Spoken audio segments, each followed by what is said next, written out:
Hey YouTube friends, today's video is all about one of my very favorite plants, and that is the spider plant. Between this and the snake plant, they are the two plants that really made me realize I'm not a complete failure when it comes to being a plant parent.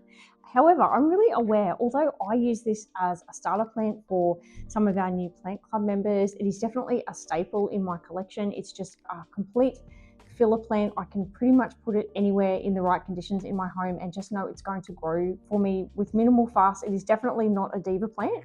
It seems to be a plant, for some people like myself, it's a big yes, whereas others, it's a big no, both aesthetically, the way that they look, but also caring for them. Because although I find it easy here in Southeast Queensland to look after them, it's not the growing experience that some people in other growing environments have had.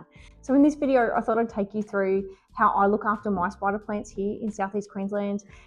We'll talk about where they originate from in the wild. I'll show you how I propagate spider plants. And also, I thought it might be a bit of a fun excuse. I'll take you for a walk around my house and show you the locations in my home where spider plants work really well. And just quickly, if we haven't met before, hey, I'm Mel. A few years ago, after some medical complications, I found myself needing to retire from a career that I absolutely loved and spending most of my days at home. It was in my early adjustment phases where I discovered my love of houseplants, which has now turned into an absolute complete passion of mine. Once I got over my initial fear of killing plants, I began researching and experimenting. Fast forward to today, and I'm proud plant mum to over 150 plants. And this channel is all about bringing you along on my planty journey, mistakes and all, and giving you a bucket load of tips and tricks along the way so that hopefully you can bring some more greenery and calm into your home as well. So grab yourself a warm drink, get comfy, and let's talk about plants. So spider plants are part of the Chlorophytum genus, and they're also part of the family of plants that lilies belong to. But thank goodness, unlike lilies, these guys are actually pet friendly, which is one of the things that drew me towards them in the first place. Because when I first started playing with plants, my current cats and dogs were quite young. And so I was really focused on plants that would be suitable for them as well. When we're trying to think about growing conditions for plants in our home, particularly if I'm struggling a little bit with a plant, I always like to go back and do a bit of research on where these guys grow in the wild. The thing that didn't surprise me is that these guys originate from, now let me get this right, so spider plants originate from tropical and subtropical regions of southern and western Africa. They typically grow as ground cover in shaded mountainous forests and along riverbanks. So that gives us a little bit of a hint straight away. And when I did a little bit more research, what interests me is they're actually saying now that spider plants have been naturalized to areas of Southeast Queensland, so here where I live, and northern New South Wales, which is the next state south from us. So I'm thinking that's why I find these guys so easy to grow here, because now they're growing naturally in the wild in my area. So that tells me that we've got really ideal growing conditions for spider plants. So for people who aren't here in Southeast Queensland or in northern New South Wales, just knowing, so they're tropically grown, they're a ground cover, shady mountainous forests and along riverbanks. So we're thinking humidity, I'm thinking chunky soil. They like moisture, but like all plants, they're not going to want to be waterlogged. That starts giving me lots and lots of hints of care requirements that I would start trying around our house. Before we do the spider plant walk around in a minute, I just wanted to talk to you about the light requirements. Because what I discovered with my OG parent spider plant was that light plays such a massive role for keeping my spider plants happy. They are one of my plants that if I'm thinking about putting them in any location in my home, I know I just need to provide them a really good amount of light. Spider plants are not a plant that I can put in a medium light location. They definitely won't die because they're a pretty hardy plant, but they're not going to live their best life if I put them in a lower light condition. So I learned really quickly with my spider plants that light. You know, when you see on plant labels, it says bright filtered light. For these guys, it is definitely the case. Bright filtered light all the way. Dappled morning sun, fantastic. Harsh lunchtime sun, big no. And definitely none of that western afternoon sun in the afternoon either. That's what my parent plant was getting when I almost killed it. And then likewise, if I set them in a low light location, their roots would go soggy, they would get root rot and they just wouldn't thrive. And also their colors won't be as pretty either. So mostly when we're doing the walk around, I'm going to be talking to you about the light locations where these guys grow best in my home. Let's go and have a look around and then we'll come back here and talk more about some care for these guys. I couldn't not start this video here, guys. This is my very original spider plant that started it all for me. This is the whole reason that I have spider plants everywhere around our house. So this plant used to be on our back patio, which I'll show you guys. I'm going to take you guys to the back patio. It was much happier on the back patio, but it got too big. And I've had it here. So I've had it in this location for a good 6 weeks now since we got back from Japan. And usually, let me just step back to show you. So usually this location on the patio is really good because we get beautiful morning sun streaming in here. So any of the plants that I put in this corner, they're normally really, really happy in this corner because of that beautiful filtered sun that it gets. But with the changing seasons, because we're coming into autumn now, it's not getting the light that it normally does. These guys love light, not direct light. That was actually how I was killing it, but they do love light. And I don't think it's getting enough light in this location. And also it's been a good few years since I've repotted this. So watch this space, guys. We'll do a repotting video soon. I'll probably halve its size so that I can put at least half of it back in the location on the patio where it was just thriving. The colors, it's always hard to tell on video, but it's just not as vibrant as it was when it was down on the patio. And see, it's getting a lot more yellow leaves on all plants are normal, but it's just getting a lot more yellow leaves than it used to have. Lots more brown tips. It's just not thriving like it has been in some of my other locations. This plant used to live on our TV cabinet, which was absolutely the wrong spot for it.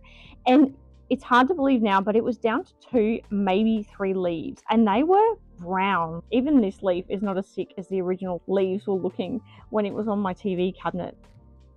So it was down to 2 or 3 leaves, and it was absolute pure luck that at the same time this was about to die, I rescued a snake plant from one of our gardens because it was about to be bulldozed, and I put the snake plant in the spot that this guy was, and it meant that I needed to move this, and luckily by pure coincidence I moved this to a much better location for the plant, and it started to thrive.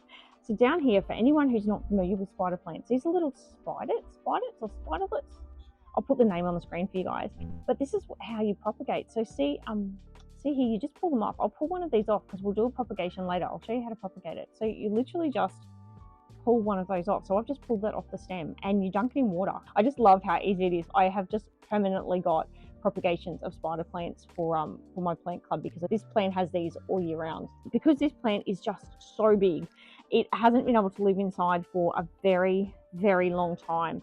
The 2 pests that love this plant here in Southeast Queensland are grasshoppers and caterpillars, and they are crazy in summer. So I have to keep a constant eye on these guys whenever I have them outside on patios. But with regards to your normal houseplant pests, I don't seem to get a lot on spider plants. It's more the caterpillars and the grasshoppers. Let's go and have a bit of a walk around the rest of the house, and I'll show you where I've got some of my other spider plants. So while we're outside, this is the back patio, guys, and where the fern is where my spider plant has always lived.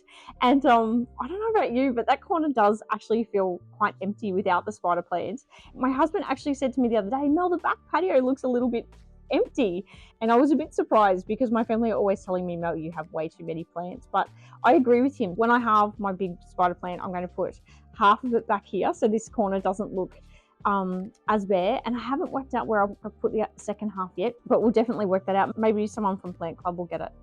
The spider plant really did look better there than the fern. Absolutely, it filled up that space beautifully. And most of all, I just adore that contrast that spider plants bring to any plant display. They're just naturally that bit different, and they bring a pop of color and a pop of variegation, and also that different shape. So I do think that corner is definitely missing that now, but that's okay, easy fix. The reason that I'm showing you this back corner is this is a spot where my spider plants absolutely thrive. It doesn't matter if I have them in semi-hydro, just in my chunky mix, or in hydro, they just love it and will go really well for me. And see up there, I've showed you guys this so many times before, but it's got the clear perspex. So it just gets beautiful filtered light all day in this corner. And you can see my alocasias love it here, but also spider plants just adore it as well. So this is a great location in my home for spider plants. Likewise, this area here in my home is across from the corner of the patio that we just looked at, and it also gets that same clear perspex that the other part of the patio gets, and these guys just thrive. This is a really great propagation spot. So a lot of plants that are sitting here are there growing for Plant Club, but likewise you can see I've got quite a few spider plants in there, and they just grow and grow for me here. This is definitely a great spot for spider plants. We're in the lounge room now, guys, and this area here is not a great spot for spider plants. I had the original spider plant on this spot here, and it was dying. It was so unhealthy and so unhappy. And the reason that it didn't enjoy living here is of an afternoon, and I probably should have filmed this a bit later in the day for you guys, is we've got a window over here, so where the euphorbia is. I've got my succulents here because they cop the most of the afternoon light, but it does filter past the television and onto here as well. So I have to be really, really careful about what plants I put in this space. It's taken me a little while to work out which plants do well.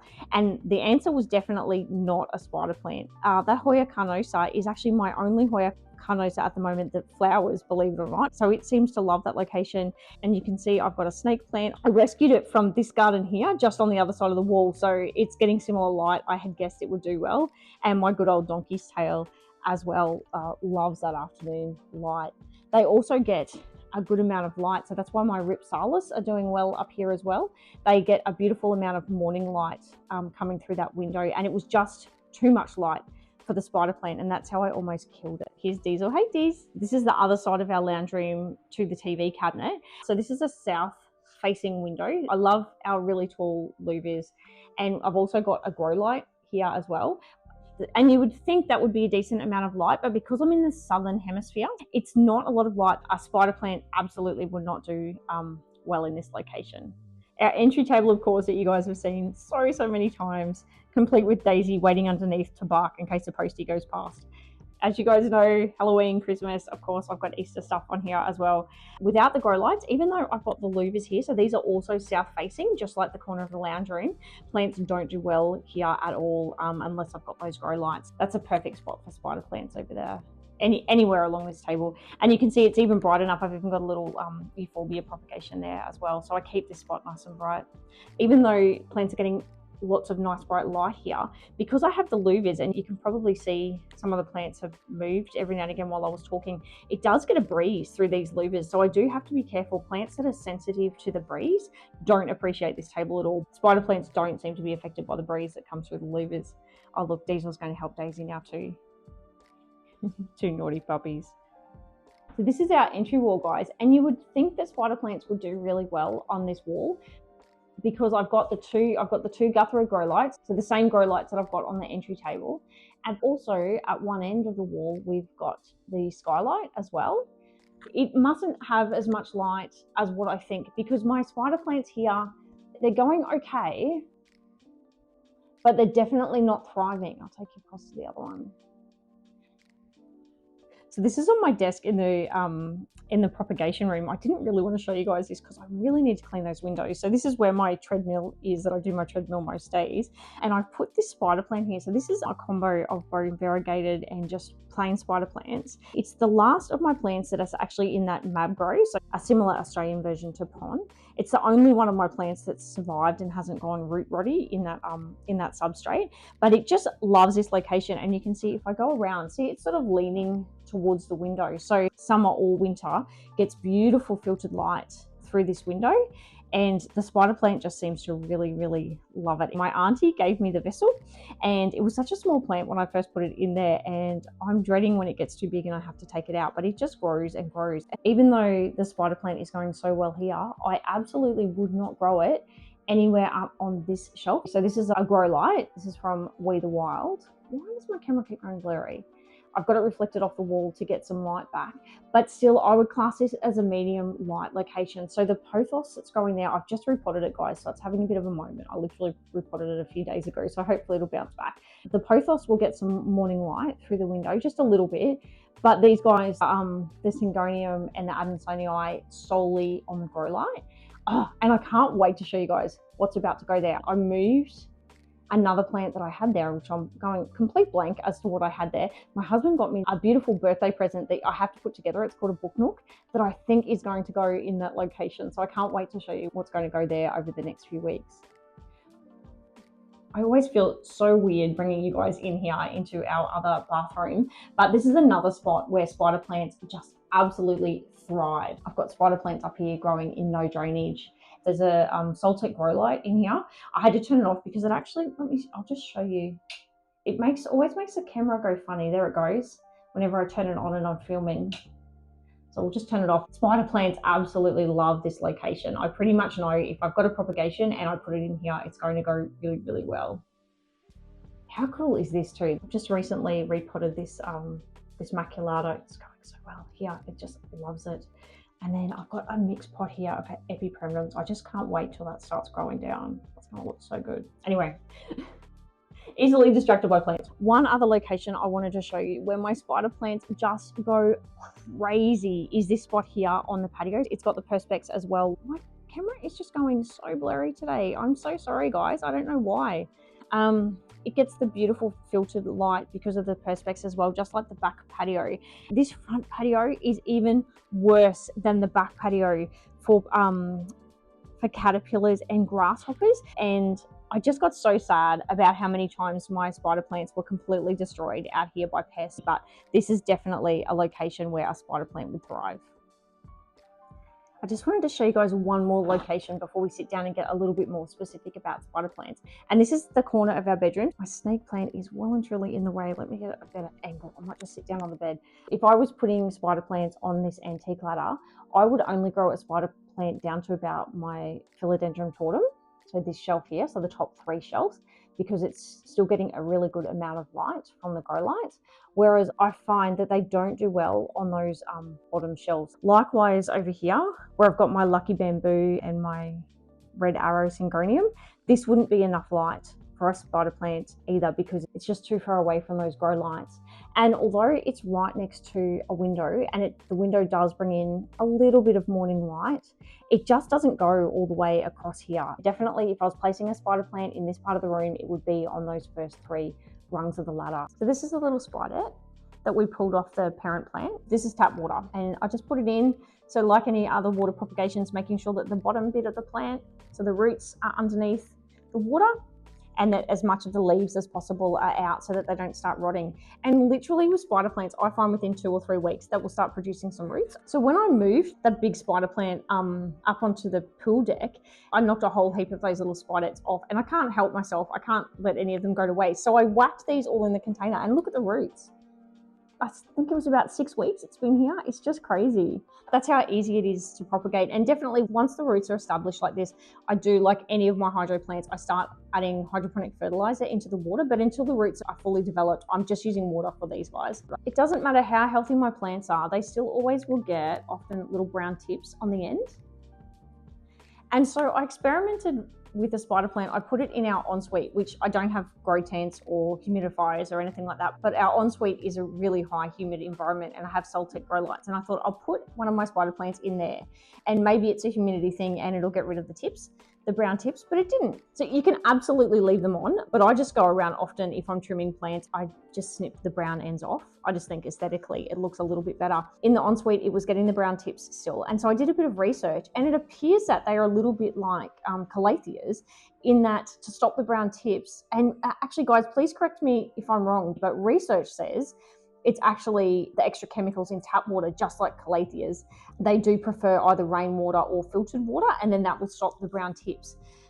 But the plant parent that I am, and sorry, all of my spider plants, I am not doing that. I don't have an easy way of collecting rainwater here, although we get more than enough of it. I don't have a rainwater tank here, and I'm certainly not going to use filtered water on my plants. I'm just happy when I'm doing plant maintenance to go around and snip any of the bad ends off, but I found that really interesting. So for anyone who has spider plants and collects rainwater or uses filtered water on their plants, apparently if you use that on these guys and you're getting adequate humidity considering the environment that they grow in, that should stop the brown tips on them and make them look a little bit prettier. So just before we go past the propagations, I propagate spider plants in all sorts of containers. I am always collecting recycled jars, going to thrift shops, and you can just put them in so many containers. I said in my hydro video last week, they are one of my plants that I find I can grow quite long term in water. It's well and truly more than that 18-month mark that I've had many of my spider plants in water, and they seem to go really well as long as I'm changing that water regularly and not letting it go stagnant and adding those hydroponic fertilizers to it. Yeah, I don't have any problem growing them long term in water. And it definitely works really well growing them in hydro because they are so water hungry, and it's a really easy indicator when they need to be watered. So once they get too big to go in my smaller hydro vessels, I usually do transition them over into my self-watering setup, into my semi-hydro self-watering setup. So in summer, I'm topping all the self-watering pots up twice a week. So they're just as thirsty as my ferns and my begonias and my alocasias as well. In winter, I can get away with about once a week. So semi-hydro has been an absolute savior with this plant for sure. I have so many spider plants because I'm just propagating them all the time. You guys saw how easy it was. I've got two that aren't in semi-hydro, and that is this one.